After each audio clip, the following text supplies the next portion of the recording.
What's up, friends? Welcome to SPDM TV. My name is Mike, part of the SPDM crew, and I watch a lot of TV. We talk about various TV topics, reviews, and general appreciation of TV, past and new. You could follow me on Instagram, Threads, Blue Sky, and Serialized at MLHilty2452 to see what all I'm watching. This week, we will be talking about Friends. And today, I'm joined by fellow podcaster and friend Trinity Dobbs. Hello, how's it going? Hey, I'm good, Mike. How are you doing? I'm doing great. Thank you very much for coming on and talking to me about Friends. That was the show that we settled on that we were going to hmm talk about. I'm very excited to continue the conversation because I'm a big fan. It seems like you're a big fan as well. So looking I wouldn't forward. be here if I wasn't. So, Awesome. So, but before we get into Friends, tell me a little bit about yourself and tell me a little bit about your podcast. okay. I'm Trinity. The podcast that I do is called the Real Life Podcast, which stands for Live in Forgiveness Every Day. Me and my co-host Chris, we listen to real people tell real stories and watch and hear the amazing things that have happened in other people's lives. It's really the gist of the podcast. I'm a huge Friends fan. For those of you who haven't figured that out yet, just live life. I work in film and entertainment as a side job, as well as I'm a receptionist by day. So I watch a lot of TV and I Mhm. know a lot of interesting facts about different TV shows, which is why this podcast interests me. So Awesome. Well, glad to have you on, and I will be sure to link your podcast in the episode notes and send people over to your podcast to listen. So, well, let's start with this when it comes to Friends. okay. When did you first start watching Friends, and what was it about the show that kind of hooked you in? So it's gonna be really funny. People when they meet me, they assume that I started really, really young because the show came out in 1994, which would have made me about 1 years old. So I did not start watching then.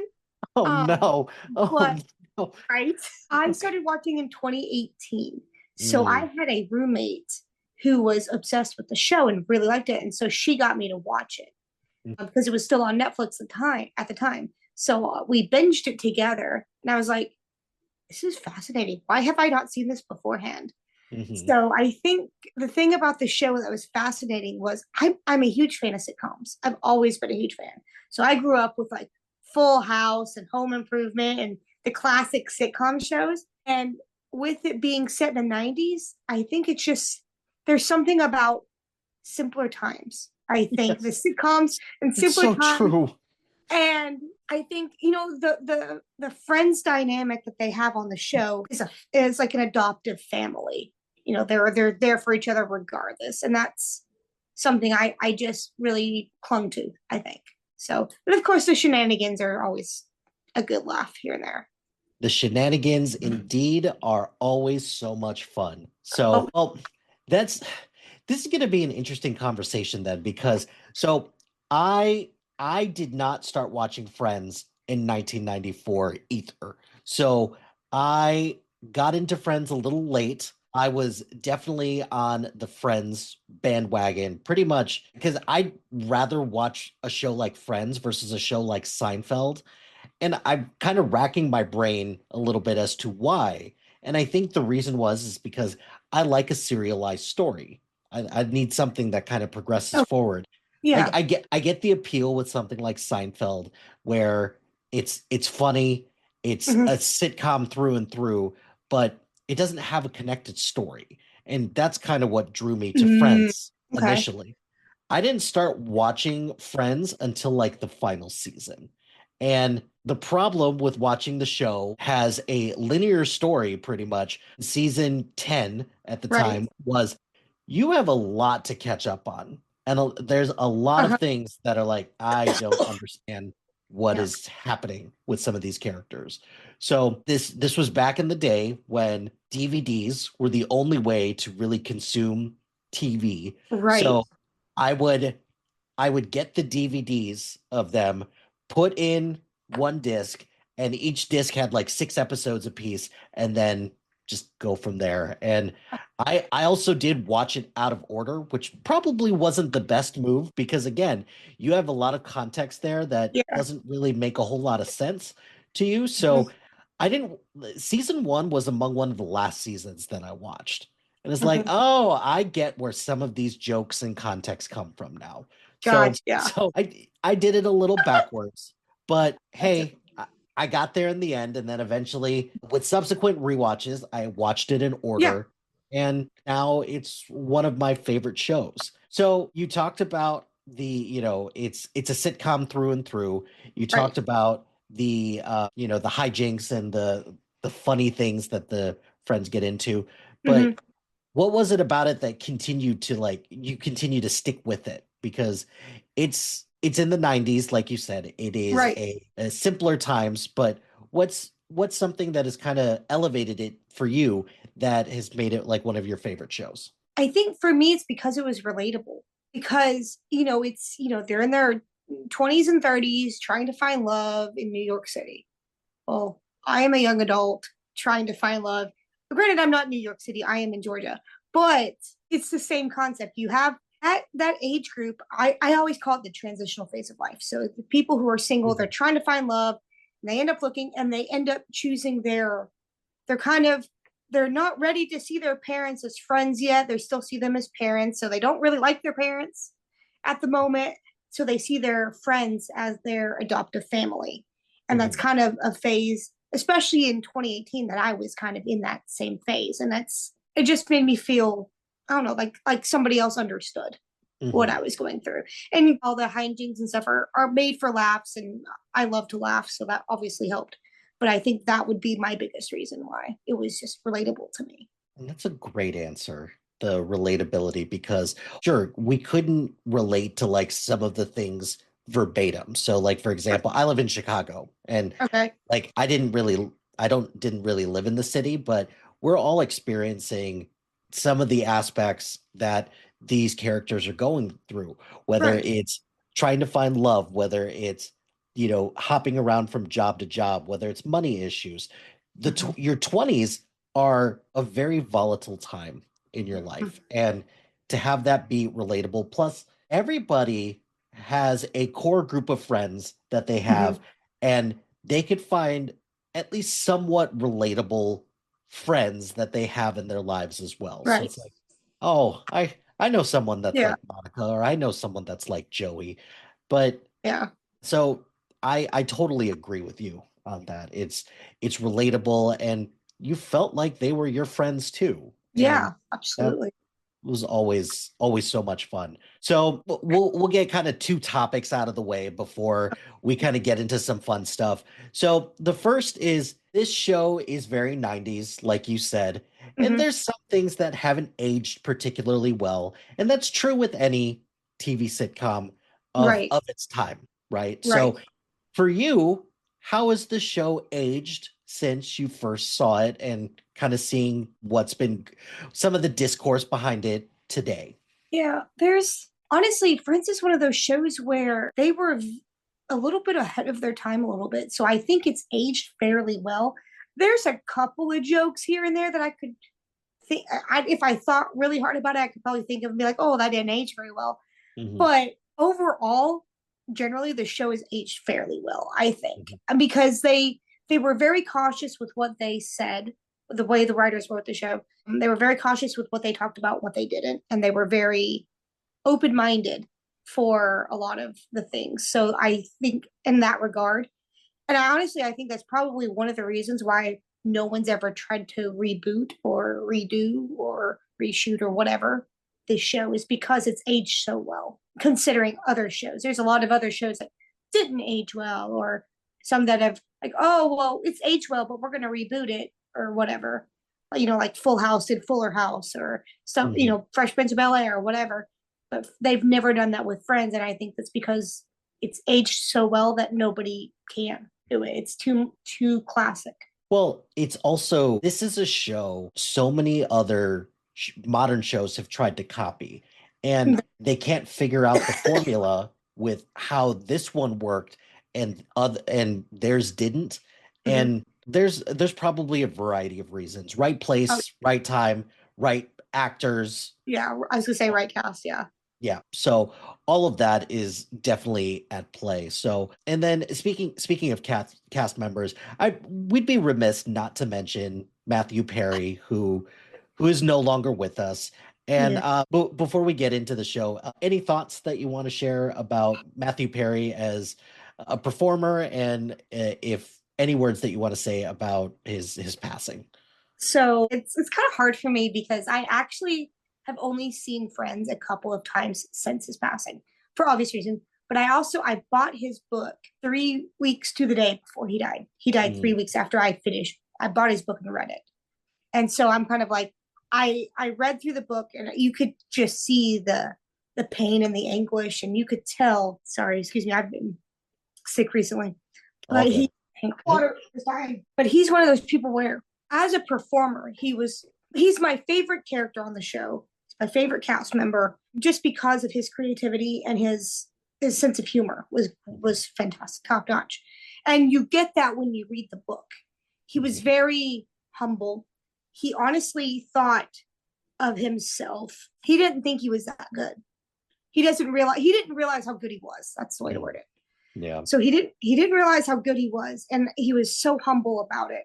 And the pain and whatever it was that he went through is obviously horrible, but all of it made him who he is. And I think that, as much as he's to this day someone I definitely wish I could have had the chance to work with or meet in some Mhm. capacity, because I Mhm. think that he's very very talented. The fact that he sorry, you're gonna have to edit this a lot.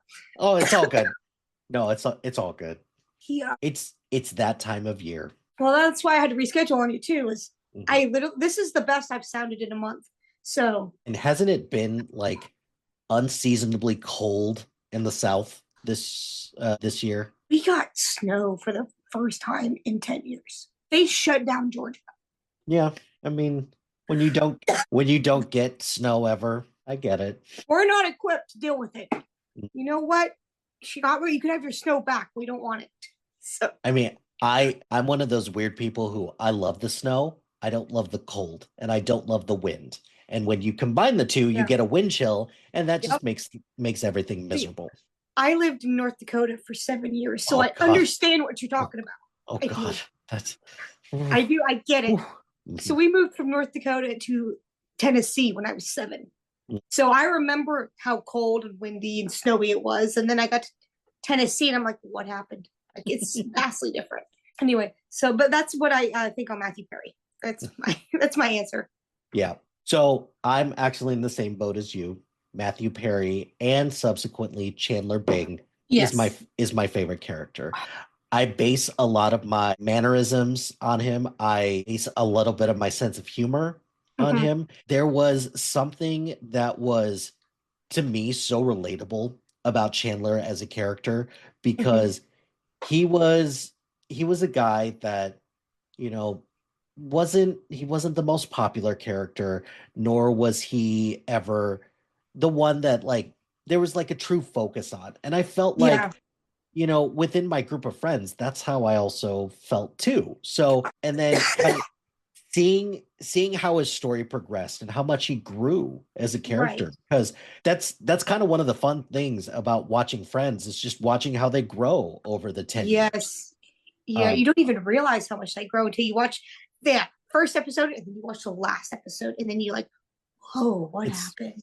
it's crazy. Yeah. And so when there have been a few times when I get like a CNN alert or like some type of news alert that says somebody passed away, that I'm like, it stops me in my tracks.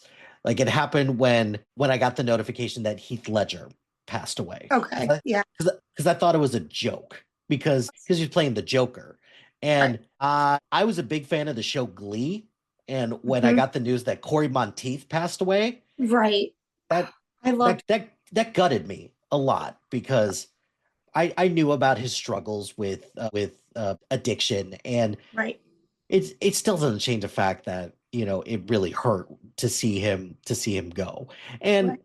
with this one, it's the combination of I knew that he was struggling with addiction, with his past struggles, and he also just passed away so young as Yeah. well. And that so I've not been able to watch Friends that often since he passed away because it just makes me sad. Yeah. Uh, but But Yeah, I agree with you on that. There's a very few that stopped me in my tracks, and he was one. Betty White was one, as as it should be. There was another one, but I'd have to sit down and think about who it was. But I literally cried when I saw, because I was like, I just finished reading his book, and I just read all of this pain and anguish, and I was just like, what happened? But on the plus side, I was surprised to find out he was a pickleball fan. So, because I also play pickleball, so it was like, nice. oh, that's kind of cool. Yeah. That's kind of Ve- cool. I would never have picked him as a pickleball Right. player, but Uh, it's a lot of fun though, so you'd yeah. be hard pressed not to be a fan of pickleball, I guess at this point, right? At this point, it's getting popular. So all right. So let's move on to the show proper itself. Okay. And we both talked about Chandler Bing as one of our favorite characters. Do you have any? So let's talk about the core cast first, the six main characters. Okay. Are there any other characters that kind of stand out to you as ones that you like the most? It's Okay. hard. It's It is hard, but very hard. So Chandler was my favorite, but I think it was because he was the underdog, kind of in my Mhm. head. And I'm that type of person. I always root for the underdog. That's just who I am. I always want them to win somehow. And Mhm. in Friends, Chandler did win. In my opinion, Chandler wins. Everybody loved Ross and Rachel, but I related most to Monica because Monica and I have similar personalities. And Mhm. I kind of that's why I could relate to her. But my favorite, Chandler's my favorite, but Phoebe and Joey tie because they were both so, I don't know, Phoebe was just so, I don't know, carefree, and she didn't care what anybody else thought, and I admired that about her. And Mhm. then Joey was just, he was a charmer, yes, we know that, but he was just he had the biggest heart of Mhm. any of that cast. And I can't pick between those two. Mhm. So because they're both so different, and their friendship alone, just the two of them, was great. So It's funny how these characters, the way that they kind of ended, like certain characters kind of ended up together, right. and the natural inclination was, okay, if Rachel and Ross were to get together and Mm-hmm. Chandler and Monica were to get together, I know a lot of people were like, well, why didn't Phoebe and Joey ever get together? And I said, because their friendship is just so strong. It And is. I think that's beautiful within itself. It is. And oh god. I was just say I actually have a story on that. I know some background on that story. So Matt LeBlanc and Lisa Kudrow actually pitched that idea to the studio or whoever, and said they could go back and record some of the bigger scenes and just show them coming out of like closets or something like that. Just showcase that they've been just casually friends with benefits for years. Mhm. But I think they didn't want all three of them to end up together. They didn't want all three couples to end up together. Was what the network, they wanted something different. And I don't know why, but that's what they were told. If I remember the story correctly, that's what they were told. So Well, what do you think? Do you think that you would have been okay with that at the end of the day? see, that's the thing. I really liked Mike. So That's it's a hard one. that's But oh man, you're sending me down a topic, down mhm. a whole rabbit trail. Like I love Chandler and Monica. I thought that was a great pairing. But I also really liked Rachel and Joey. And I know that's a very bold thing to say. I know that. I'm fully aware of it. I loved Rachel and Joey. But before anybody bites my head off, I will tell you why. Joey loved Rachel for who she was. He loved her. He didn't care that she was spoiled. He didn't care that she was pregnant with Ross's kid. He didn't care any of that. He loved her for who she was. And that's why I like, and the same with Rachel. Rachel loved Joey for who he was. She knew exactly who he was. I mean, Mhm. they've been roommates for years. That's why I liked them. And I know a lot of people didn't like that, but to me, it was a better relationship than Ross and Rachel, because Ross and Rachel was the will they won't they consistently, which is what everybody wanted. And I understand the love thing. I understand it. But, and I know that's why they ended up together, but I wish Joey and Rachel would have at least had a shot. They didn't even get a chance. Most definitely did not get a chance. They And didn't get a chance. although I think how their story ended as a Mm-hmm. couple, I feels like it was very much cut short. And Mm-hmm. I think they were probably taking the temperature of the room and they probably got a fair amount of backlash for it. And Yeah. also, I'm I'm never going to begrudge anybody about their friends' opinions. So please feel free to Okay. speak freely. You are not going to be judged at all for any friends' opinions or anything like Yeah. that, because I'm sure I'm going to have one that you're like, "Oh, that's a choice." Yeah. But Yeah. I think with Rachel and Joey, I think perfectly encapsulates 9 years of development for those characters, because if you look Mhm. back to how they both started at the beginning of the series, Joey was an aspiring actor Right. and somebody who's just working day jobs while like going from, excuse me, Yeah. audition to audition. And Rachel was, as you said, the spoiled brat who just didn't really have a whole lot going on for her Right. after she left Barry at the, or yeah, Yeah. Barry Very. Barry at the altar. So for them to end up together, it felt, there was something about it that felt right, even if it Mhm. was a little weird and awkward. But at the end of the day, when two friends who have been friends for a long time and then they end up start dating, isn't there a transition period with them with any group of Mhm. friends, right? Yeah. Yeah. There would be. There would be So a. Yeah. so I agree that they were not given a fair shake, and I'm not sure how it would have felt if all six of them would have ended up together in some capacity. Because, Mhm. like you said, and I'm so glad you said it, I love Mike. I think Mike is perfect for Phoebe. And I was one of those people when Mike proposed to her in Barbados and David was in the picture. I was like, this is a tough call, man. Right. Because, That's what I was gonna say. It was a mhm, tough call. I loved because I loved David mhm, too. David is the one who made Phoebe believe in love. yeah, Is who David was. But Mike, I just loved Paul Rudd and Mike so much. And I mhm, don't even know why. I just he just accepted Phoebe for who she was. mhm. And he understood she was completely weird, Oh but yeah. that's what he loved about her. Well, because So, he's kind of weird and quirky too, and yeah, they absolutely is. they balance each other out. And Yeah. I instantly was like, this is her person. The episode where I think it's when like they get set up and Oh, he's like, oh, I can play the piano. It's like, oh, prove it. It's like, prove it. I don't have a piano. And it's like, oh, a real piano player would know how to play it. And he just goes for it. Yeah. It's like, yep, Yep. you, I agree with you. I agree yeah. with you. That's exactly. I was like, there's something here. I wasn't. Mhm, I wasn't sold on it 100%, but that was like, there's something here. I mhm, see it. So I knew he was going to be there for a while. So I liked him. But I did like David too, though. I have to give David credit. He was one of my favorite supporting characters. I have to say, for sure. because he was just sweet and he was very. Oh, the clarity on this diamond is quite poor actually, and it's one of my favorite lines. It's like 1/16th of a carat or something Yeah. like that. Well, Hank Azaria just knew how to play the role so well. And Yeah. he would just pop up at the most random times. And it always kind of broke your heart a little bit because you knew that he was only there for like a little while. Yeah.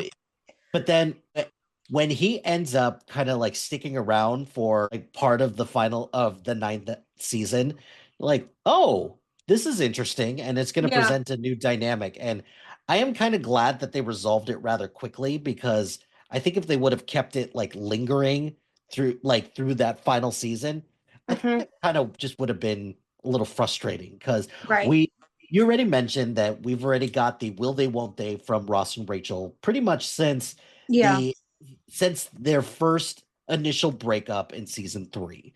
And Right. we don't need another one of those. And No. so No. so good call out that Phoebe and Joey are our favorites. Um Yeah. I'm probably going to get a little bit of grief for this, but I'm just going to go ahead and say it, Yeah. because so I do find myself relating a little bit to Ross as a character as well, because Okay. my group of friends, at the time that the show was on, me and my sister shared a lot of the same group of friends. So that was something that I greatly related to with Ross. But that is where it stops, because to me, Ross is a character that I feel like at the like towards the beginning episode or beginning of the season, they were trying to slot Ross as like the main character of the Yeah. show. And I'm so happy that they eventually were like, no, this is an ensemble piece. This Yeah. isn't, it's not like we have to tell Ross's story and then everybody else is just revolving around that. So I appreciated the fact that they tried to make like a central character for that, even though Mhm. I think if they would have stuck with that, I don't think the show would have lasted as long as it Mm-mm. did. And Mm-mm. I don't think it would have been as beloved as it is now. No. But Ross is the character that I think towards the end of the run, I was like, I could do without some Ross centric episodes. Like I hate to admit it because he's the character that some of his decisions, whether it's by story or whether it's by his performance, I just was like, I think I'm good. Yeah, Ross is not my favorite character in the show, but I think David Schwimmer did a fantastic job Oh portraying him. yeah. To give him that. He did a fantastic job. But the character of Ross to me was just extremely whiny. Mm. And I don't know if he was written that way or if that's just the way he was played, but he was just always whiny. As a person, I just can't handle whiny. Like it's just not something I can handle. Obviously Rachel could, but I just couldn't deal with it. So Mhm. that was why I didn't care for Ross, but I could understand. But Ross was also like the older brother, the protector of the group kind of thing. And I could relate to that because I am the oldest in my family. So I Mhm. can understand being which is why I related to Monica because Monica was like the mom and Ross was kind of like the dad. And that's where I kind of felt like I understood him. I understood them too, the two of Yeah. them. Yeah. That's right. So, and Ross, like the whininess of Ross got so much worse. Mm. Halfway through the run of the show, it got Yeah. so much worse, and then it just didn't let up. And No. you're right, whether it's by choice or whether it's because it was by design, I don't know. But Yeah. yeah, it just kind of left a weird taste in my mouth. Yeah. So yeah. So we've talked about our core cast. Let's talk Mhm. about supporting characters. Do you have any standout supporting characters that it's hard because there's a lot of Mhm. supporting characters. Well, I wrote down David and Mike because I really did like both of them. But I also had to write down Janice because I love Janice. Mhm. Nobody else liked Janice. I love Janice. I thought she was great. She always showed up. She was kind of like David. She showed up at the most inopportune times, and you knew she wasn't going to be there long.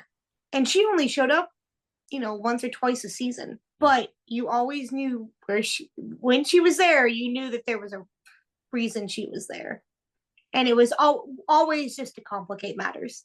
Mhm. All she was there for was to complicate matters, especially with Chandler. Oh But yeah, she absolutely. complicated everything with Chandler. I did like the one where Ross went home with her. That episode was great because it just threw a twist in there that nobody was expecting. And Mhm. she had a line in that episode that says 2 out of 3 or something like that. I thought it was a great line. I thought whoever wrote that deserves an Oscar because that was a great line just to throw in there that just made that show for at least made that scene for me Yeah. because the fact that I still remember it and I haven't seen it in like 2 years tells you Mhm. something, right? But Right, right. And Janice unfortunately gets a raw deal in this oh, show because it's so interesting because whenever I see the person who plays Janice in anything else, I was like, you don't sound anything like your character in no, she Friends. doesn't. Because I have two kids, and Okay. we recently saw the 1998, like the late 90s version of The Parent Trap. Okay, And she is a camp counselor in that. that's right. She's in that movie. So, I forgot about that. and when I saw that, I was like, it's Janice. And my kids are like, no, that's Marva. Like, that's Yeah. not Janice. It's like, you don't get it. You don't get it. But you will one Ah, day. No worries. But it's so different and it's such a funny take on the whole concept of like the over the top New Yorker oh yeah. and and the fact that she stuck around and she made it all the way to the final season. Like, Yeah. granted, there were cameos, there were different things like that. And that's all it became. Like Yeah. each season, there's at least one episode where Janice showed up. And Oh yeah.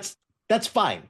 I didn't mind when Janice and Chandler were dating either. Yeah. I honestly thought that I thought they were going to end up together, if I'm being perfectly honest. I the first time I saw the show, I debated back and forth of whether they would end up together or not. Yeah. Yeah. I was not expecting Chandler to end up with who he did. Let's put it that way. I was not expecting that. Nope. Nope. But, Not at but all. that will tell you something about the actress Maggie Wheeler is that she was able to take a small character and just made it her own, and it got her where she's at. Kudos to her for that. Because I remember seeing her in How I Met Your Mother. She was in an episode of How I Met Your Mother. She was a realtor. She was Yeah. Marshall and Lily's realtor at Yep. the Doisa Tripla or whatever Yes. that is. Yeah. Yes. So, which is why I was like, I remember her being in that, and I was like, wait, that's Janice. Wait, that doesn't sound like Janice. But she created that whole accent, everything herself. So, and now she's getting popular on TikTok or something like that. Her daughter is like, guess who? Or something like that. And Janice comes walking out. It's fantastic. It's so crazy. That's so crazy. I know. So good call on Janice with that. Let's show Janice a little bit of love. We got to show her a little bit of love. Like, I had to think long and hard about it, and I struggled with supporting characters because I was like, Gunther was so sweet, and then there was David and Mike, and which I both love David and Mike. We've already gone into that, and I was like, but there were so many girls that were just in and out. They were like one stop, but Janice was consistent for all 10 seasons. So I was like, well, we're gonna pick Janice for that. Yeah. She was one of the only other person who was in multiple seasons would have been Estelle that I could think of off the top of my head. And I did like Estelle. But I think Janice was still, if I had to pick an annoying character, it's going to be Janice. Well, because she was still lovable. Even though she was annoying, she was still lovable. I remember the episode in season 3 when they broke up and Chandler was trying to ask her, because she's hyperventilating into a brown bag. And she's just like nodding when he's asking yes or no questions. He's like, I'm going to need you to give me like a straight answer, yes or no. And the first half of season 3, she wasn't that bad. Like that's why to me, I was like, this could be it. And I wouldn't have besmirched them for that. I would have been like, that would have been fine. So you mentioned Gunther. And Gunther's definitely up there for me. Another one that he passed away recently. Yeah, that's very sad. But similar fashion is Janice taking a small character and making it his own. And that's true. It's so interesting because he made Gunther the person who just was in love with Rachel. And I thought that was cute, but then they kind of veered away from that a little bit. And I was like, Gunther's still a great character. He just has like a handful of lines each episode, doesn't really have a whole lot to do. It's not like they ran into him outside of the coffee bar at all. He went to a couple of their parties, but other than that, he wasn't really in any of the scenes outside of a coffee shop. Yeah. One of my favorite Gunther moments was he's like, what's my last name? Like Gunther Central Perk. And then that came back later on. It was like, I'm here for Gunther Central Perk. Like, it's great. Just fantastic. I think I liked it when he bought Rachel's cat. When Rachel went and bought that $1,000 cat. And he's like, so what is this? Some kind of snake or something? Oh, that's... that was my favorite. I liked that. But I also did like the one where Gunther had a cold and Phoebe was jealous that he had a cold, so she kissed him and he felt guilty because he felt like he cheated on Rachel. Oh yeah. Like that whole thing was, I was like, that's wonderful. I was like, the fact that he feels like he's so loyal that he feels so guilty about it was good job. Good job. We approve. So at first, when I was thinking about supporting characters, I was just looking at, just side characters, ones that came up. And then I kind of had an epiphany. Like, wait a second, technically the parents and siblings of all of these people would count as supporting players. So I guess so, yeah. so that to me is where there, because there's a fine line between some of the supporting characters and also like the guest stars, because the Right. some guest stars had like a longer arc, more Yeah. than one episode, and Yeah. that's fine. So like one to me that kind of stands out as supporting kind of borderline guest star was Giovanni Ribisi, and that's Hmm. Phoebe's Frank Jr. Jr. Frank Jr. Jr. Jr. Yeah. It's weird because he shows up in an early season and is like, I'm not sure he's going to be anything at this point Yeah. with Phoebe because he's so strange. But then he's one that like continually shows up and he just says he has some of the best line delivery and some of the funniest moments for a supporting character. He does. He has. Oh, I loved it when he got when she's pregnant. She's having the triplets, and then he comes in and goes, "Oh, you made the doctor cry!" Like it was a great line to me because I figured out who the doctor. I figured out who the doctor was T.J. Thine, who is known from Bones. Oh, that's right. He played Jack Hodgins in Bones. That's who the doctor that Phoebe's like, "Run away, little boy, run away." That's who that is. Like I trust you. I figured all this out like 3 weeks ago. So oh, nice. yeah, because I just watched Bones recently for the first time. So I was, oh wait, I see all the people now. I get it. Television's a small world because it really is. There's so many characters that you're like, oh, I know this person from this, and it's always so fun to do that. So that's why I like watching. Well, I've been binging NCIS recently, and so I'm sitting here watching. Oh, wait, that's Misha Collins. He's from Supernatural. Wait, that's TJ Thine. He's from. Wait a minute. So you're just seeing all the different people, and I'm like, wait a minute. And then of course you're meeting all these people before they really their shows took off because this is like 2003 when NCIS started. So and it's still going. I know, right? It's not only is that show going, it's spun off like 4 different versions. No, it's like 6 now. So well, because NCIS is a spinoff of JAG. So originally the show was JAG, and then it's NCIS, and then it's NCIS LA, New Orleans, Hawaii, Sydney, and now they have Origins. And then they're doing the Ziva and Tony spinoff too. There you go.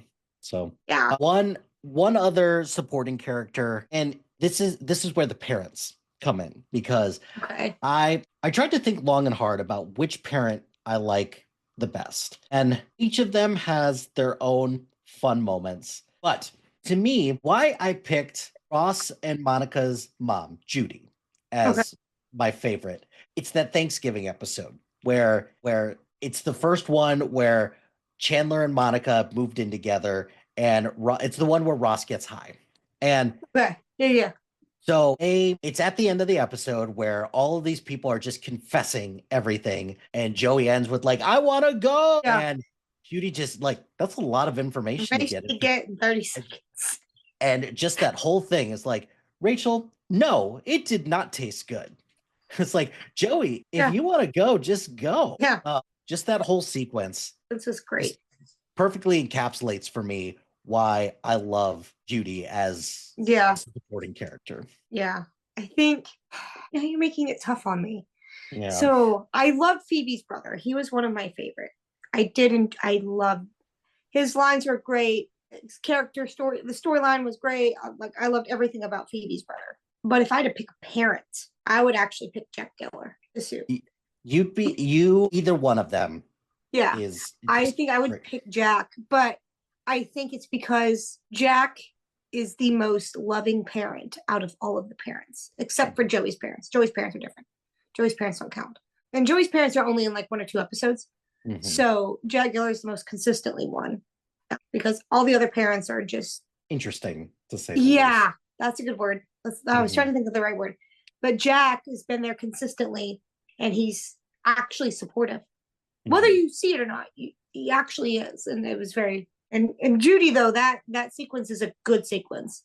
That was but I think Jack, I loved it when Emma was born, and he's at the hospital. That whole episode just encapsulated Jack for me. And I absolutely loved just him in that Mhm. because it's, he catches Monica and Chandler in the closet, the hospital, and he's like, go, sorry, I didn't mean to interrupt, or whatever.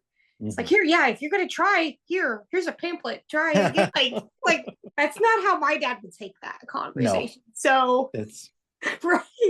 but you're right. He is super supportive and Mhm. he loves his kids. Yeah, that's a great pick Yeah. for Jack.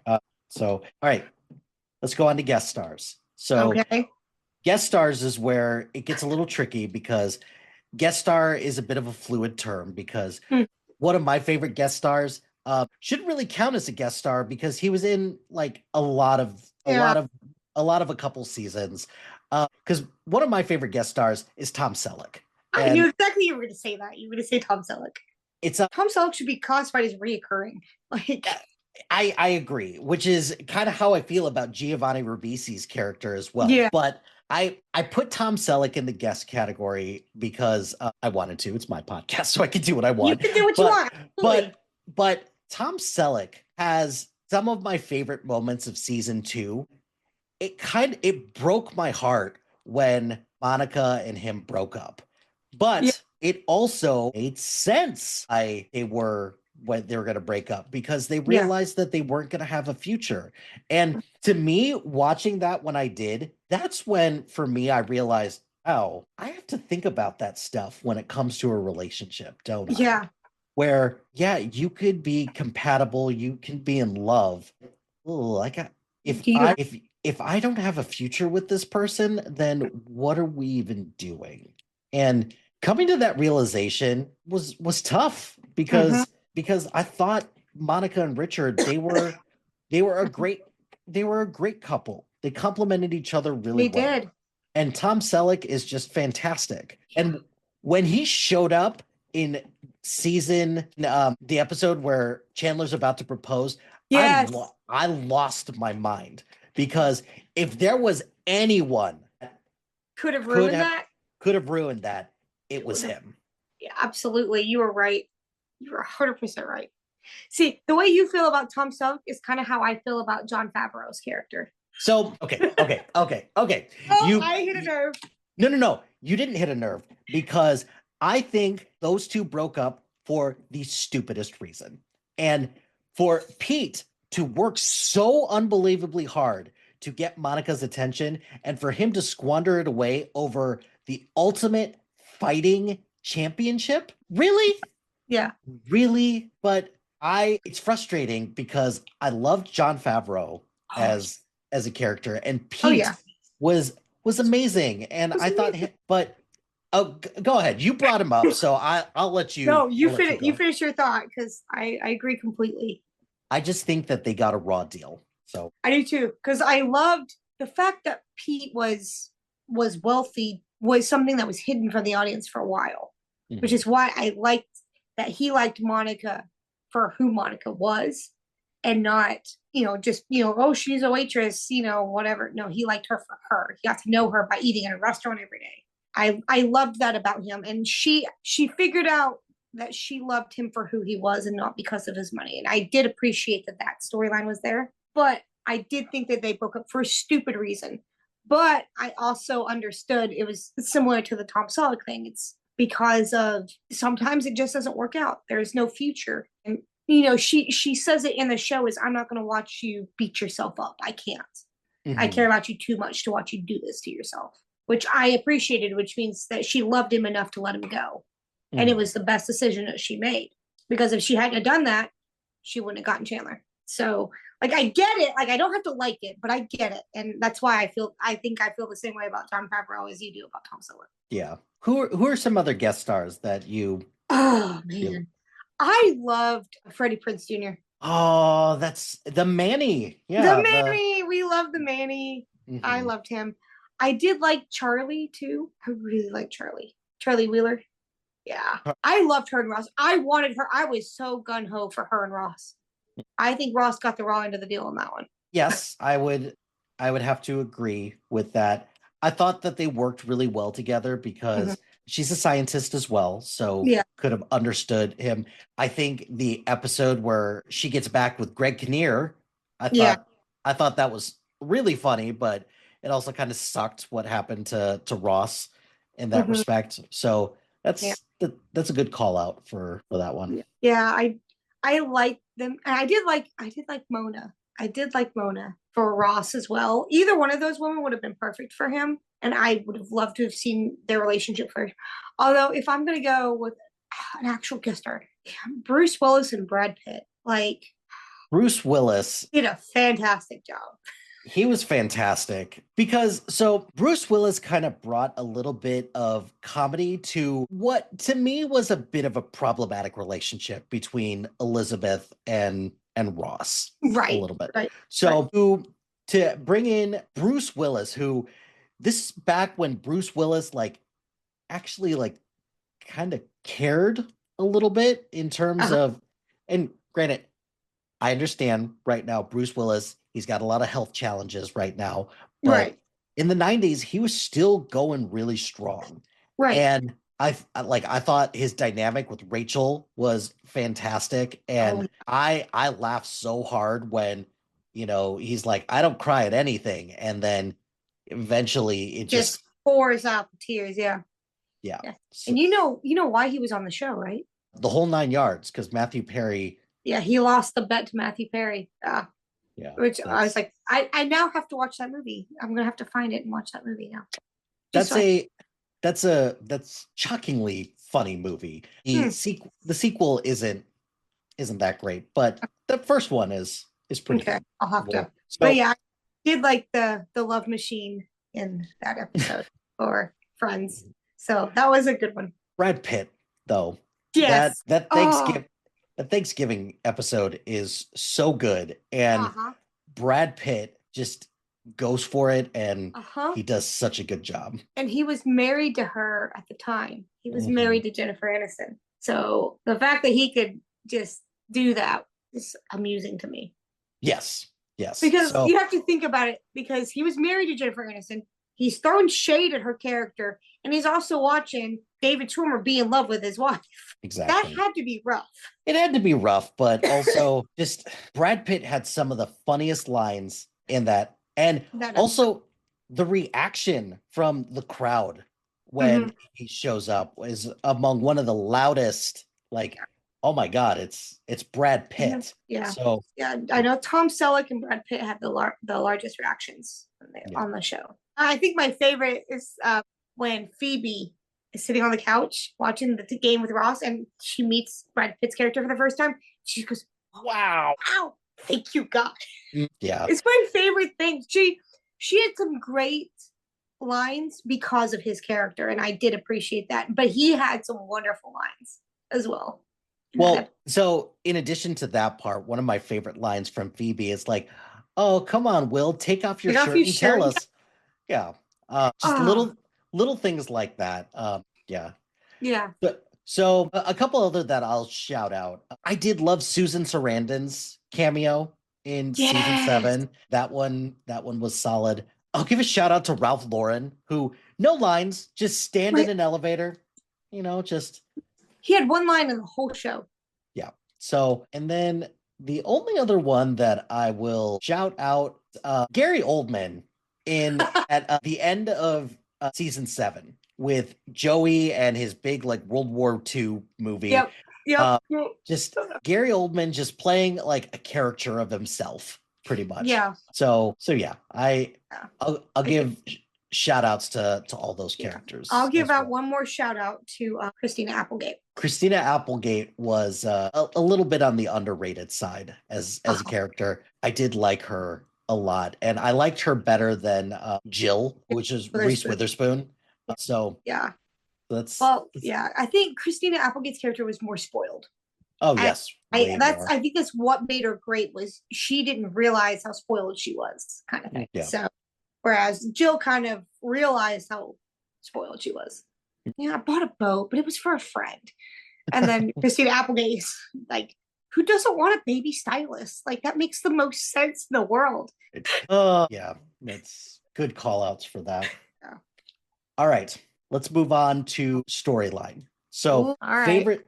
So and storyline is kind of different because I have on here favorite episode and favorite season, and some storylines kind of run the gamut throughout like the Hmm. entire show. Some of it lasts like a couple seasons or a couple episodes. That's it. Hmm. So, do you have any storylines in particular that you enjoy the I most? enjoyed the most. Well, that's a tough one. I did like all the practical jokes that Ross and Rachel were pulling on each other with Ben. That I enjoyed, but that was only like I think one or two episodes. It didn't go very far. I did like the brother, Phoebe's brother, Frank Jr. His entire storyline for the entire show, I enjoyed Mhm. because he was just so different. It wasn't a standard storyline. It was very different. I mean, I think one of the questions I even wrote in to ask you was your favorite couple. And I'll ask that question now and then I'm going to tell you because my favorite couple is Monica and Chandler. And I love their entire storyline, like start to finish. Like I loved everything about it because Mhm. I could spend 2 hours talking about that couple particularly, but I won't. But that's one of my favorite storylines was that. But I did like the Rachel and Joey storyline as well. And even though that they didn't end up as a couple or whatever, I did appreciate it because it just showcased some people are meant to be friends, and Mhm. it showed genuine breakup, it showed genuine heartache, it showed unrequited love, and I did like that in that regard.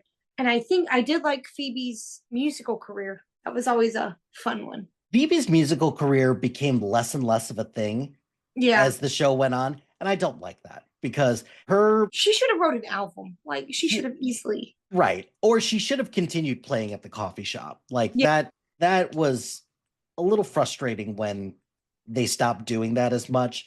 But yeah. I'm sure Lisa Kudrow was like, I don't want to do this anymore. And they were like, Oh, okay, that's fine. So to answer your question, the correct answer, unfortunately, is always Monica and Chandler because the like fortunately for us as we're big fans of that storyline, there was something that Chandler said. I believe it had to do because Joey and Rachel asked him as like, did you ever struggle and like you and Monica started like hooking up? yeah, And he said, no, it felt like we should have been doing this the whole time. And at the end of season 4, mhm, when she comes out from under the covers and it's like, yeah, oh my God, I wasn't sure how I felt about that because mhm, they had been friends for so long. But like the subsequent story of them trying to keep it under wraps, yeah. that was my favorite part of this, is That because not only was it funny them trying to keep everything under wraps, but what we got front row seats to them falling in love as yeah, well. And I think that's what I loved the most about that portion of their story yeah. is they kept everything under wraps from everybody. I'm just going to put my cards on the table. The Go one ahead. where everybody finds out is It's, probably my favorite episode. that is it's my second favorite. It's one of my favorites. So I just really I love them as characters, and Mhm. they complement each other so well because she doesn't put up with his crap and he doesn't put up with hers either. Right. And just and when he said that to Joey and Rachel, that's when I knew it was like, oh, this is the beginning of the end for them. Yeah. That sucks. But Yeah. that's when I was like, yeah, Monica and Chandler are the couple for this show because Yeah. his or their proposal to one another is one of the best episodes Oh, of the whole show. oh, And so sweet. so yes, Monica and Chandler are my favorite couple, and their whole story when they're getting together and falling in love, Yeah. that's one of my favorite storylines as well. Well, and it was for me. It was genuine. It was genuine, but it was also showcasing to the audience we fight too, but we're just gonna fight for each other too. Hmm. Because that's how standard relationships work. Is Hmm. you don't just run off when the first sign of trouble. You duke it out and figure it out together. Hmm.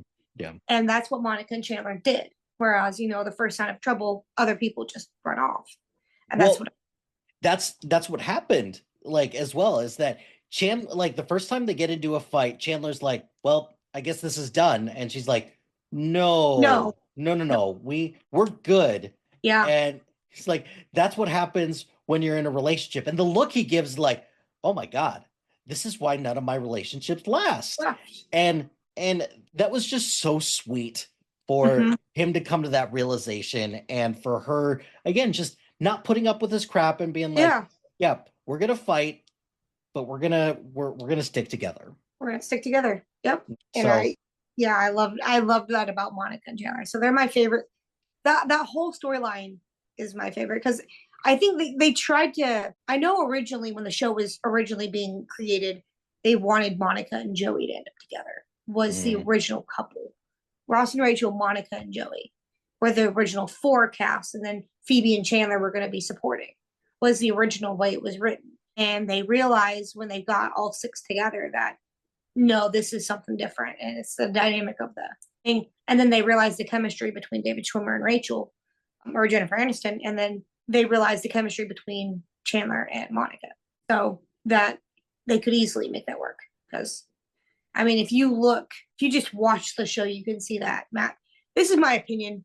I could easily be wrong, but this is my opinion. The way Matthew Perry looks at Courtney Cox, it doesn't matter if it's in Friends or not, he's mhm, in love with her. And he'd been in love with her for years. And you can yeah, see that clearly on and off camera, like, or at least from the show to whatever other things. mhm. So I was waiting for it.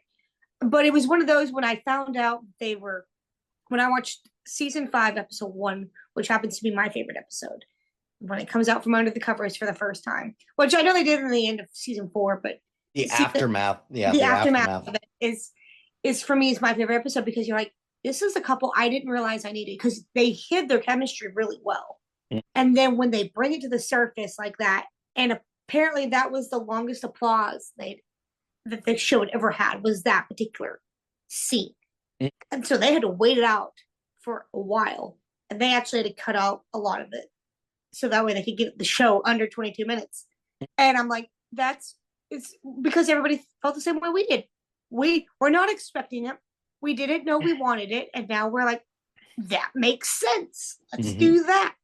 yeah, And yeah, that's why I love the storyline. It's because it mhm, makes sense. But the writers did a great job in hiding it. They didn't it was one of those things we didn't know we needed until we saw it, mm, you know. And yeah. that's why. So one other storyline that I will give a shout out to is, Okay. so as a parent, I looked at things a little bit differently upon rewatch of Friends, and the whole storyline behind Rachel's pregnancy was one that at first I was like, I don't buy this. I sure, okay, that's fine. But as a parent now, I'm like, oh, yeah, all of that feels pretty spot on at first. When you're like, I don't know what I'm doing. I'm terrified. Am I going to do the right thing? Like, one of my favorite episodes of the series is the one where the game show Bamboozled, and Yes. like Let's just play Bamboozled. so unexpected because Chandler is like, this show is, or this game is dumb, and Ross being super competitive, he's the one that's going to want to play. But to incorporate that into, questions about baby, like what to Mm-hmm. do with babies, and if I could pick like a specific storyline from that, the whole storyline behind who's the father was interesting, but at the end of the day, it was Ross. Of course it was Ross, because it's Yeah. because it's Ross. Like Yeah. it's got to be. So yes, I will give a shout out to the whole storyline with Rachel's pregnancy. I did Yeah. I did like that. Yeah. That's a good one. That Hmm. one I hadn't thought of it, but that one I did enjoy the after she gave birth. The whole baby got back scene is my Oh, oh yeah, classic scene for that's a me. cool one. I did enjoy that one, and I think I actually did enjoy I'll give a shout out to the Oklahoma storyline. I'll give a shout out to that because it showed the strain on the relationship for Monica and Chandler. You could see it, and they Hmm. were struggling, and you could see what distance does to people. So but I should also showed it showed the strength of their relationship too, how strong Right. it actually was that it could survive that. Yeah. Yeah, that's a great one. I was not expecting to like that, but I ended up liking it a lot more than I thought because it's a change of pace that the show like never explored Yeah, about what to do when these people are apart. Like they kind of broached that subject a little bit when Ross goes to like China for an archaeological dig. right. That's about it. Yeah, But yeah, overall that's a great pick. And for it to happen like that late and it still be that good, that's a great one. yeah. Well, because I it's one of those where that was what season like 8 or something like that, right? Yeah. Something. So it was one of those where they knew the show was going to keep going, but they needed something to go there. It's kind of how I kind of took it a little bit because Mhm. they knew it was coming close to an end, but they weren't sure exactly when it would Yeah. end. I could see them have if they would have had to end it then they would have ended it with them moving and left it there. Mhm. And I could have easily seen that just being a way to end the show. But they the way they ended it was really good. So the Yeah. whole storyline and the whole show, it was they did a great job with it. All right. We've mentioned a couple of our favorite episodes. Do you have any other ones that you wanted to shout Oh, out? well, I've loved season 5, episode 1, which is the aftermath where everyone finds out with Monica and Chandler.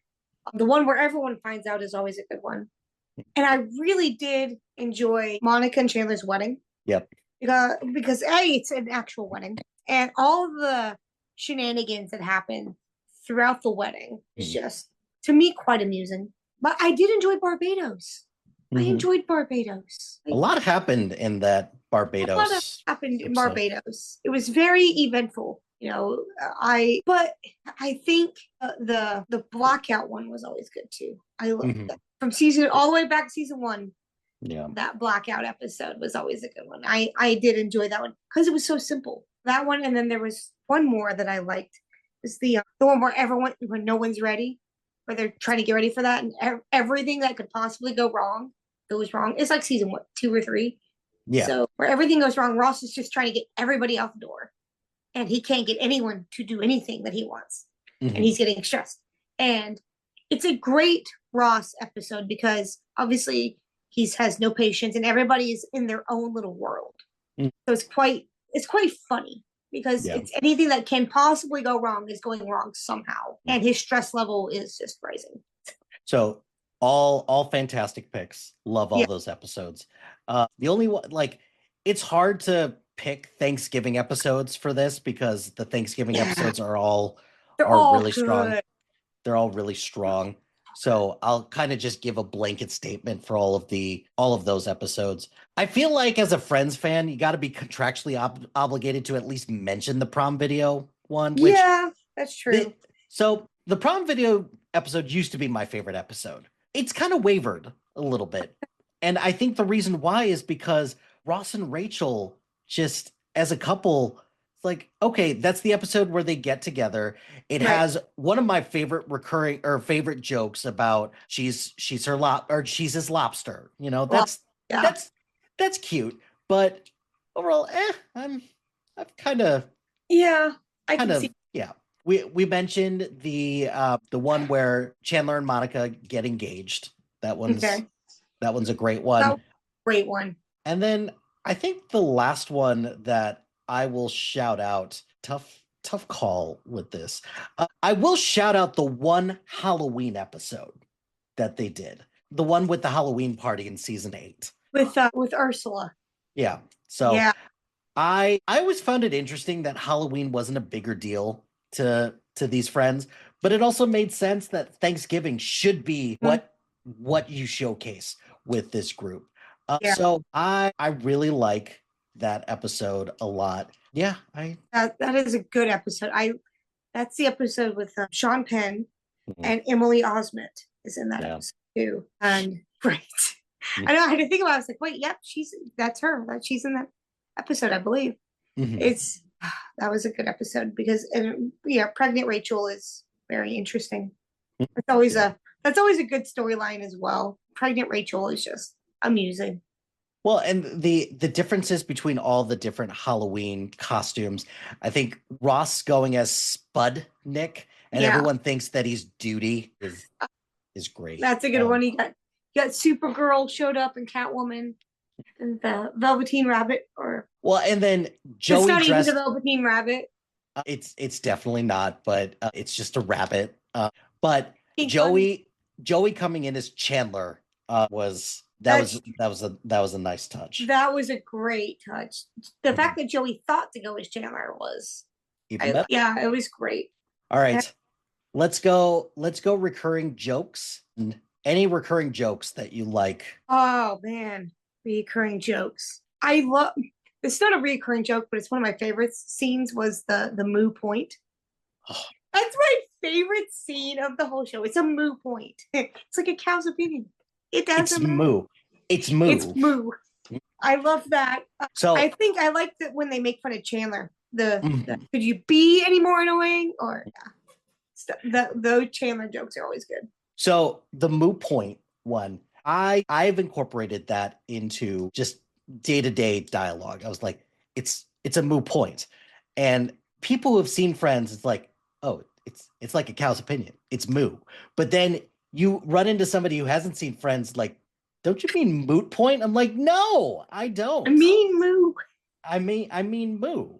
It's like a Oh, cow's opinion. It doesn't matter. it doesn't matter. Yeah, so that's that's such a good one to pick. I swear, if I want that on a T-shirt. I swear Mhm. I'm going to buy a T-shirt and put that on a T-shirt. Yeah, It's on my list of things to do in my life. I have some very small goals in my life, but that's one of them. So very nice. One that I will shout out, and this is going to be one that it's going to be hard for an audio only podcast, but the way that yeah, all the signs that they do, yeah, they bang their fists at each other as a way to say the middle finger. yeah, It just shows up at the most random times, and I used to do that all the time to people. I yeah. still to this day do that to people, and some people get it. Some people are like, That's funny. so that's one that I like a lot as well. I think one of the other ones I do like is when Ross goes, "I'm fine." No, really, I'm fine. He just does it throughout the entire show, and I'm fine. Fine. I don't know Well, why my voice is getting all loud and squeaky. because Believe me, I'm fine. I'm fine. Yeah, that is a great one. Because that was like last season when that episode came up. And it's a funny contrast between that and like at the very beginning of the show when he would be like, hi. That because that was one of his things, is he would be Yeah, like, hi. But when he's like, I'm fine. I'm fine. I'm fine. Yeah, yeah. that was always a lot of fun. I think a couple other things that I will point out. We mentioned it a little bit before, but Phoebe's songs and just Phoebe performing. Yeah. Smelly Cat is great. Just a lot of other random songs. Yeah, I like that. I think they should release a whole album of just Phoebe songs. Mm. Because I know they have the Friends soundtrack. They do have a CD that's the Friends TV show soundtrack, but none of them have Phoebe songs on them. They're not Phoebe songs. They're songs that you hear throughout the show, not Phoebe songs. I think they should make one specifically of Phoebe songs. That would be awesome. It only happens in one episode, and there's an episode where Ross is teaching. He's a teacher at this point, and Okay. he comes up with an accent Oh, for the for British episode. accent. Yeah. So it might, I don't remember, but he comes up with an accent, and the way that he gradually phases it out, and then Monica comes in with her Irish accent, and then Rachel, like everybody does accents that episode. That was a good episode. I love that. And then one other one that I'll point out. So my kids are really into stuffed animals, even though they shouldn't Okay. be because they're allergic to everything. And one of my kids, one of her favorite stuffed animals is a stuffed penguin. And Joey having a stuffed penguin named Hugsy, which comes up Love at, Oxy. at the most random times. Like the fact that the fact that Joey's like, oh, I bet you don't know about Hugsy, Hugsy, my bedtime penguin pal. my bedtime penguin pal. And then later on that episode, he's just cuddling that thing. And then it just shows up in the background every now and again. And then there's one episode where Emma wants Hugsy, and Yep. Joey's like, no, I'm not having this. Yep. So I talk about another supporting character, because Hugsy has been Hugsy wins. Oh no, I got one. Hang on, hold on. I got one for you. okay. Let's see it. I didn't realize that they even made those. For all those out there on an audio only podcast, we got Trinity has brought a stuffed animal turkey. It's the sunglasses and the fez from the one with all the Thanksgiving episodes. That's I got this as a birthday gift a week ago. oh, very nice. It's a plushie. So it's my favorite now. Good so call. I thought this is a nice supporting character as well. Yes, very much so. Turkey is always a supporting character. All right. Do you have a favorite season? And it's knowing full well, it's tough because this was back in the day when it was 24 episodes per season. Yeah. And some of those episodes are rough. Not all of these episodes are winners. Yeah. And when you have over 200 episodes, I get it. There's not going to be. So with that caveat that, hey, not every season is going to be filled with winners, because there's always going to be dud storylines. There's always going to be dud episodes. So with that being in mind, what is your favorite season? So because my favorite storyline is Monica and Chandler, I'm going to go with season 5, because that's really the beginning of their relationship, and you begin to see them fall in love in that. And that's when that storyline actually happens. But I will give a shout out to season 3, because I think season 3 has some of the best episodes. You know, like the one where everyone's getting ready, or the one with there's so many in season 3 where I think Janice and Chandler are dating at that point. So there's more of Janice in season 3, and I think Tom Selleck is in several episodes as well. And I think that season 3 just has it's one of those where people that they began to establish the relationship of the friends, and were trying to figure out if it was going to continue or not. But they had such good one-off episodes in season 3. I think season 3 is the one with the baby on the bus too. I think that might have been season 2. That may have been, maybe. But Pete is also in season 3. Oh, that's true.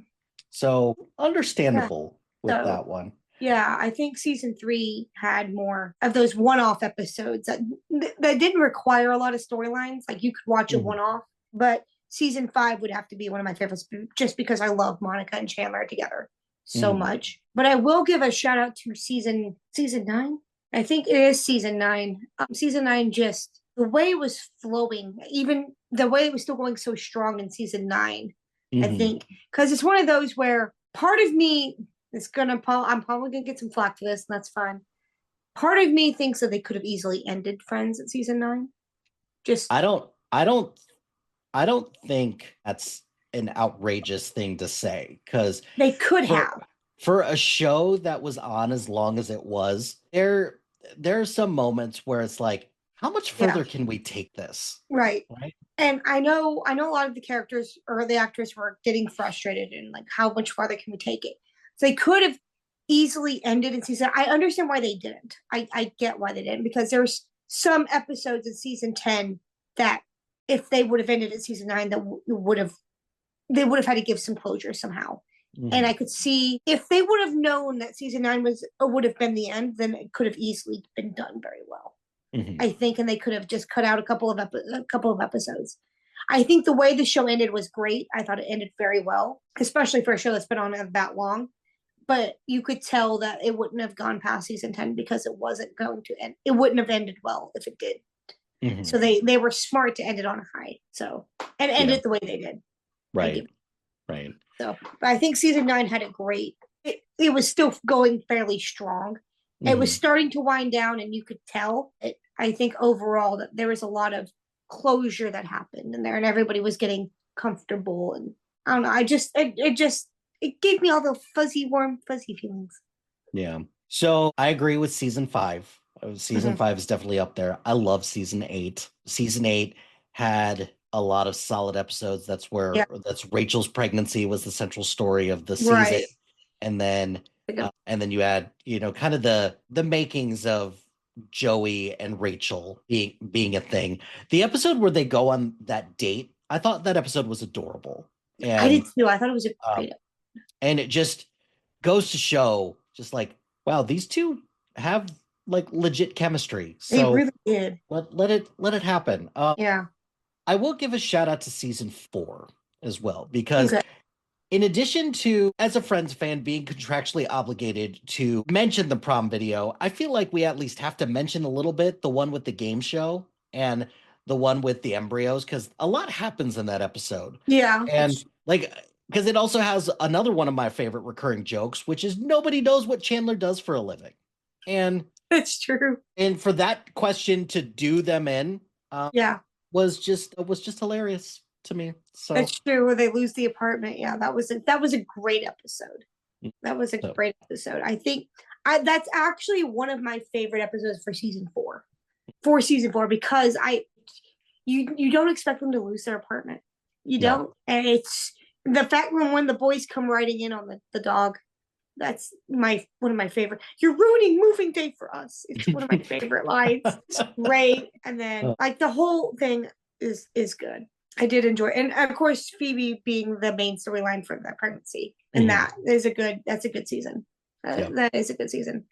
I think season 3, the reason I like season 3 is because season 3 is right before all the heavy stuff started hitting. So all the heavy stuff starts hitting in season 4 with her pregnancy, the moving, people start actually getting serious. So it's like almost like, you're 29 years old, but you're not quite 30. So you're having your last year of fun. And I think season 3 is kind of that for the show. So one of the things that I like about season 4, I did like them going to London. I thought that was interesting. But the other thing too is that also has the episode with Chandler and Monica first getting together. But I audibly gasped and Ross was getting married to Emily, and he says, "I, Ross, take thee Rachel." I was like, oh no. Oh, no. Well, I read the article on that where David Schwimmer kept screwing it up. Like he just could not get the line right. He tried and he couldn't, and they just had to write it into the show because he could not get the line right. Which I understand, because I mean Ross loves Rachel. He's loved her since he was 15 or younger. Yeah. So it makes sense why he would say her name. And the actress who played Emily was pregnant, so she couldn't travel much anymore, which is why she was written out of the show. Which I understand all of that, but I thought it was. I literally, when he said her name, I was like, "This is not going to end well." No, it's not going to end well. It is. It is definitely. It is definitely not. And that is the episode with Hugh Laurie in it. Yes, he is the unruly, or not unruly, but he is the guy sitting next to Rachel. On the plane. Yeah. A good old Dr. House, right? Right. All right. So we've reached our final kind of questions, and that is the legacy of the show. So we'll kind of talk about it in whatever angle you want. So legacy of the show for you specifically, and kind of the legacy of the show for pop culture in general. Oh, that's a tough one. I don't even know where to begin. Why don't you start and then I'll jump in? Sure. Absolutely. Let's do that, because I'll need a second. So in regards to the legacy of the show specifically for me. Okay. We talked about it at the very beginning about how the show is relatable. And I think for me, this show perfectly encapsulates a lot of what it means to grow up. And that is where, for me, this show is always going to hold a special place in my heart, because it is the perfect time capsule of what it's like to grow up in your early 20s and then go all the way until like your 30s and you're quote unquote grown up per se. And just seeing like the struggles, and because it wasn't always easy for this group of friends. They fought a lot. It's a sitcom, so hijinks will ensue. Oh, of course. I guess. So to me, this will always be like an allegory for me about growing up, and also just like what it means to just have a group of people that you could just call family.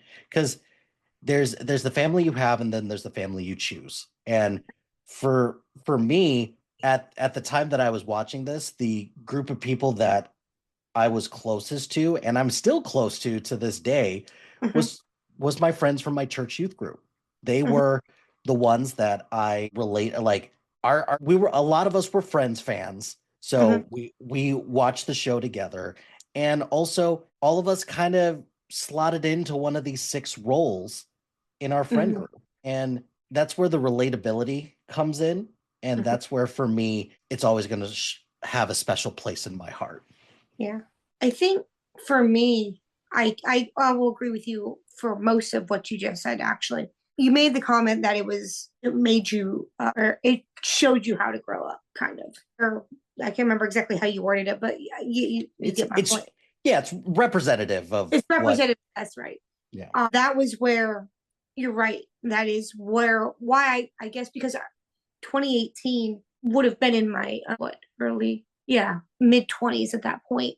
So that's, the epitome of what I was going through at that time. Mhm. So that is why I like the show as much as I do, because it shows you remember starting, when you're 24, 25, being young and carefree and all that stuff, and then you grow up with the show and you're watching it and you're just like, when did we become adults? But you Mhm. you you feel like you're doing it with a set of people who are your friends, Mhm. and having a group of friends that you're doing life with is always a good thing. And that's what I think is why I like the legacy of it for me as well. But also the lessons you learn when you're watching television too, like, stupid stuff. Don't sing "Baby Got Back" to 1 year old. It doesn't make sense to do that. Leaving a baby on a bus, using a baby to pick up a woman, not necessarily the best idea in the world to do. But Mhm. also, then there's the other things is that people that are so vastly different can still care about each other. Those six are vastly different. They're all Ross is a paleontologist. He loves science. They they teased him a lot about it, but he was Mhm. allowed to be himself and be that nerd. And Phoebe was completely out there. You never knew what she was going to say next, but they Mhm. allowed her to be who she was, and Yep. that was the point. Mhm. You should be allowed to be who you are and don't be afraid to be who you are. And I think that's what friends and family do. And I think that's why I really appreciate the show is I was never afraid to be myself. So Yeah. that was my legacy with the show, I guess. Yeah.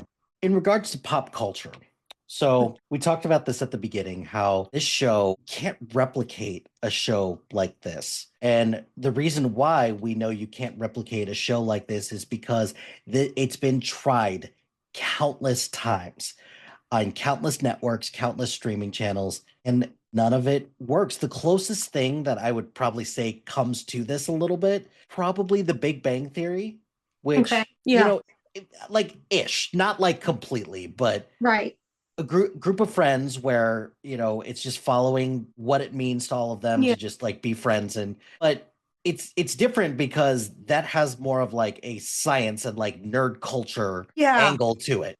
Yeah. This just felt like six people. It kind of feels a little voyeuristic in a way. Like you're watching just six friends as they get into shenanigans in New York Yeah. City. So, and it sucks because part of the pop culture ness, the pop culture legacy for me is that it is a 90s show through and through. And I had a Central Perk shirt on, and like somebody who's like younger was like, "Where's that coffee shop?" I'm like, "Go away."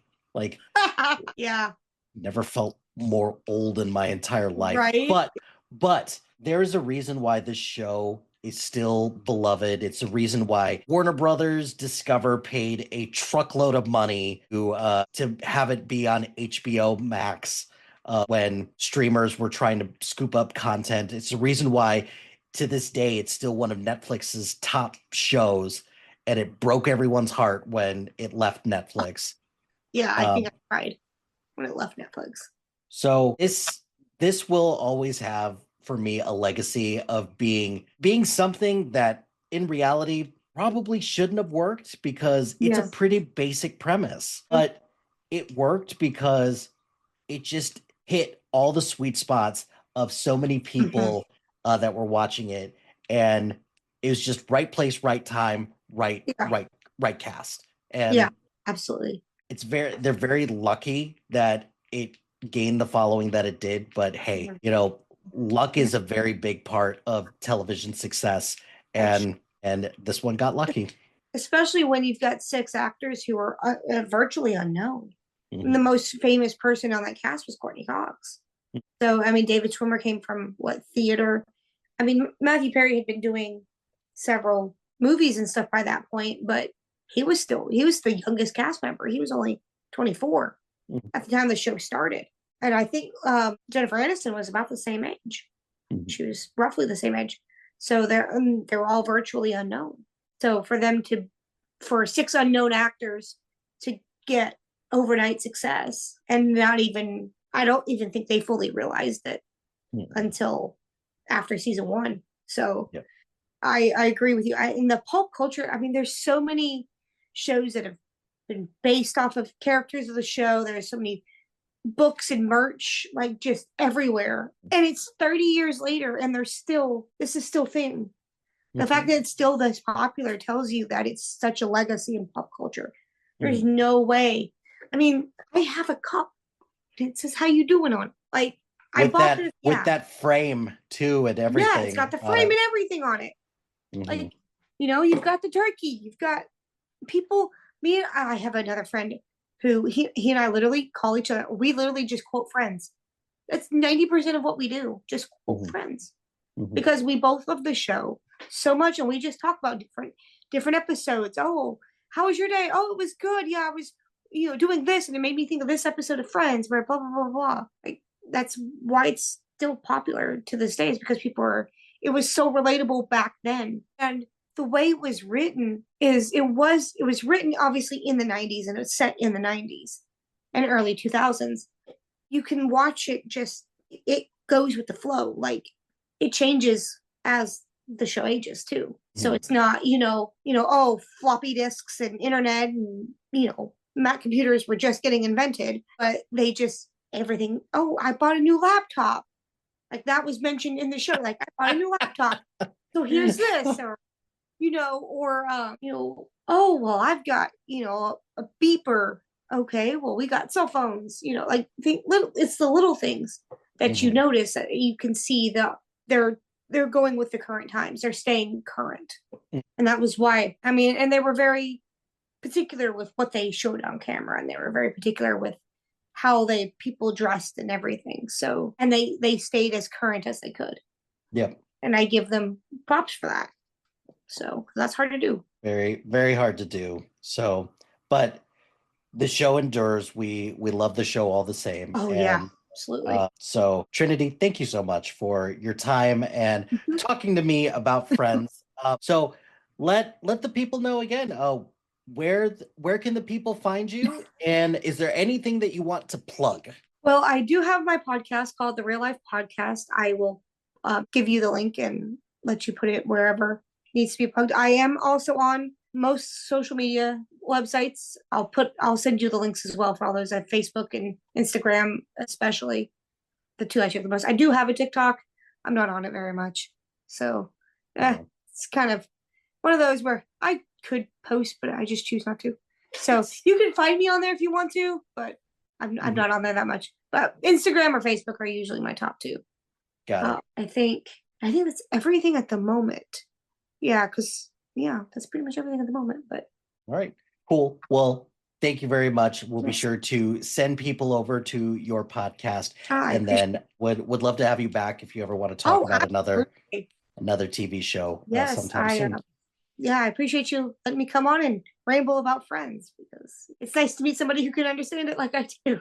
Exactly. And I always appreciate that. And that's one of the fun things about, starting a podcast like this is that Yeah, kind of like what you mentioned before about your podcast, where you get to meet people who have such interesting stories and definitely not like the same level of interesting, but still right. something that's so relatable with people in terms Mhm. of, just shared interest. And it's always fun just to Yeah. talk TV with people. Oh, So, yeah.